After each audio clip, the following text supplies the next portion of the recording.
Time now for news from the left. The swamp is back. POTUS at the White House Correspondents' Dinner again.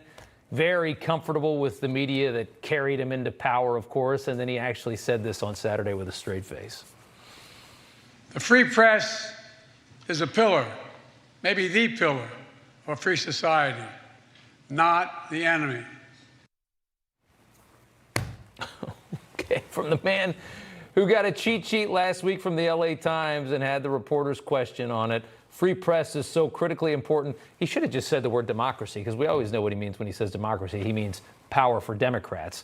And that's what a free press, or what he calls a free press, is really so important for, is keeping the Democrats in perpetual power with their free press. Everything's a play on words. Nothing means what it seems. It's all right out of 1984. You know the game.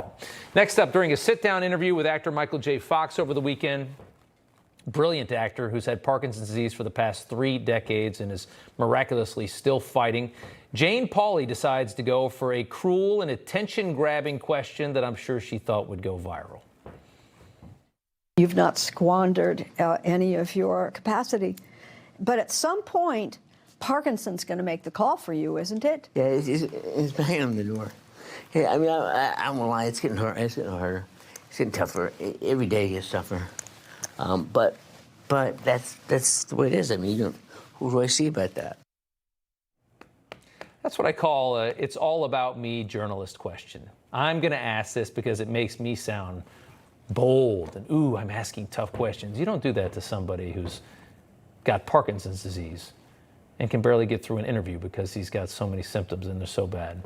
The Grim Reaper is coming for every single person on this planet. I doubt Jane Pauley would want anybody pointing out her age and making that comment. Next up, early tease there, Paul Stanley, the lead vocalist and guitarist of the rock band Kiss, had some great songs, slamming parents who encourage their kids to undergo sex change operations. In a statement on Twitter over the weekend, Stanley wrote, "There's a big difference between teaching acceptance and normalizing and even encouraging participation in a lifestyle that confuses young children into questioning their sexual identification as though some sort of game, and then parents, in some cases, allow it," adding, "With many children who have no real sense of sexuality or sexual experiences caught up in the fun of using pronouns and saying what they identify as, some adults mistakenly confuse teaching acceptance with normalizing and encouraging a situation that has been a struggle for those truly affected and have turned it into a sad and dangerous fad." And that's exactly what this is. And everybody's jumping on board with it because they don't want to be labeled as anti-trans. Because the worst thing that can happen to anybody in this country is to be labeled a bigot. Easier to sacrifice your kids than risk being labeled a bigot, right?